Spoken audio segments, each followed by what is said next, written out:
قرآن كريم محفوظ والمؤمن اللي يفوز يشفع له في البلوى. اعوذ باللہ من الشیطان الرجیم، بسم اللہ الرحمن الرحیم. دوستو ذیشان اردو میں خوش آمدید. دوستو آج کا جو ہمارا ٹاپک ہے وہ بہت انتہائی اہم ہے، دلچسپ ہے. آج کا ہمارا ٹاپک ہے کہ ہمیں ہچکیاں کیوں آتی ہیں.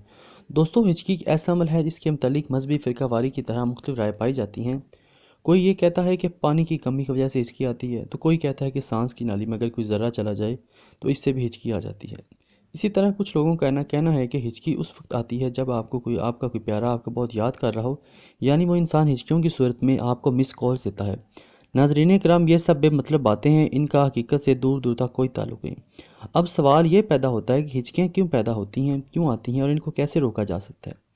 خواتین و حضرات، سانس لیتے وقت اچانک ہوا اندر جانے سے سانس کی نالی کے قریب ایک غیر ارادی سکراؤ پیدا ہو جاتا ہے جسے گلوٹس کہتے ہیں. اور جب ہم سانس لیتے ہیں تو ہوا اس تنگ گلوٹس میں سے گزرتی ہے جس سے ایک خاص قسم کی آواز پیدا ہوتی ہے جسے ہم ہچکی کہتے ہیں. ناظرین کرام، ماہرین طبیات کے مطابق سانس کی نالی میں گلوٹس پیدا ہونے کی کئی وجوہات ہیں. ان کا کہنا ہے کہ اگر ہم بہت تیزی کے ساتھ کھانا کھائیں یا کھانا کھانے کے فوری بعد پانی پی لیں یا صحیح طرح سے اسے نہ چبائیں تو ہچکیاں آنا شروع ہو جاتی ہیں. اور شاید اسی لیے حضرت حکیم لقمان نے کہا تھا کہ کھانے کے بعد پیاس کی صورت میں زہر تو پی لیا جائے مگر پانی کا استعمال ہرگز نہ کیا جائے، کیونکہ اس سے بہت سی خطرناک بیماریاں جنم لیتی ہیں. خیر ناظرین، اب بات کرتے ہیں ان کی طبی امداد پر. ماہرین کے مطابق ہچکی روکنے کا آسان ترین حل یہ ہے کہ اس میں سانس روکنا یا کوئی اور عمل کرنے کی بجائے صرف اپنے کان کی جو نرم لو ہے، پچھلا حصہ، اس کو مسلسل مسلتے رہنا چاہیے. چند منٹوں میں آپ کی ہچکی اس سے رک جائے گی. ڈاکٹروں کا کہنا ہے کہ کان کی لو کا مسلنا کسی اور طریقے کی نسبت کارگر ہے اور یہ سب سے آسان طریقہ بھی ہے. اس طرح کچھ اور طریقے بھی ہیں جس کے ذریعے آپ ہچکی کو روک سکتے ہیں. مثلا جس شخص کو ہچکی آ رہی ہو اس کو کوئی ایسی بات کہہ دی جائے جس سے اس کو ایک زبردست ذہنی جھٹکا لگے، جس سے وہ بالکل جو اپنی وہ ہچکی ہے وہ اس کے خیال سے نکل جائے تو اس کی ہچکی اسی ٹائم رک جائے گی. یعنی اس کو آپ اگر کوئی آپ کا دوست ہے تو آپ اس کو کہتے ہیں یار تو نے کل تو یہاں پہ چوری کی تھی یا یہ کیا تھا، جس سے وہ اس نے نہ کوئی چوری کی ہوگی، جس سے اس کو ایک ذہنی جھٹکا لگے گا کہ میں نے تو کچھ کیا نہیں، یہ مجھ پہ کیوں الزام لگا رہا ہے، جس سے اس کی اسی وقت جو ہچکی ہے وہ رک جائے گی. دوستو اس کے علاوہ شاپنگ بیگ میں چند سیکنڈز کے لیے سانس روکنے سے خون میں کاربن ڈائی آکسائڈ کی مقدار بڑھ جاتی ہے، جس سے دیگر پٹھوں سمیت ڈایافرام بھی سکون میں آ جاتا ہے، جس کی ہچکی رک جاتی ہے.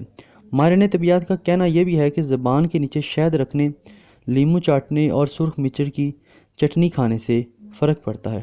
ویسے تو ہچکیاں بے ضرر ہوتی ہیں اور کچھ منٹوں میں ختم ہو جاتی ہیں دوستو، لیکن یہ دورانیہ زیادہ ہو اور عام اوقات سے زیادہ ہو تو یہ سنگین طبی مسائل کی جانب اشارہ کر رہی ہوتی ہے. ایک تحقیق کے مطابق بہت زیادہ دیر تک ہچکیاں آنا نمونیا کی نشانی ہو سکتی ہے.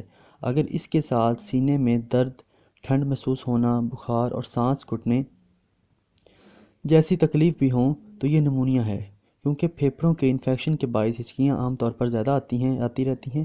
دوستو ایک تحقیق کے مطابق اکثر ذہنی طور پر شدید تناؤ کا شکار ہونے پر ہچکیاں لگ جاتی ہیں، اور ایسا ہونے پر آپ کو ورزش یا کسی سے بات چیت کرنی چاہیے. اگر آپ گردوں کے امراض کا شکار ہیں اور آپ کو معلوم نہیں اور ہچکیاں کا سامنا ہوتا ہے تو اس بات کی علامات ہو سکتی ہیں کہ آپ کے گردے خراب ہیں. یہ ہچکیاں ہڈیوں میں درد، سانس میں معمولی بو اور مسلسل کھینچنے کے ساتھ ہوں تو فوری طور پر کسی ڈاکٹر سے رجوع کریں اور اپنا بہت سارا خیال رکھیں. اور زندگی ایک نعمت ہے تو اس کو خیال رکھیں اور اپنی زندگی کی حفاظت کریں. دوستو اگر آپ کو ہماری آج کی ویڈیو پسند آئی ہو تو ہمارے اس چینل کو ضرور لائک کریں، اس ویڈیو کو زیادہ سے زیادہ شیئر کریں اپنے دوستوں کے ساتھ، اور اگر ابھی تک آپ نے ہمارا چینل سبسکرائب نہیں کیا تو ضرور سبسکرائب کریں. اگر زندگی نے مہلت دی تو ایک نئی انٹرسٹنگ ویڈیو کے ساتھ آپ کی خدمت میں جلد حاضر ہوں گی. اللہ حافظ. اپنا بہت سا خیال رکھیے گا.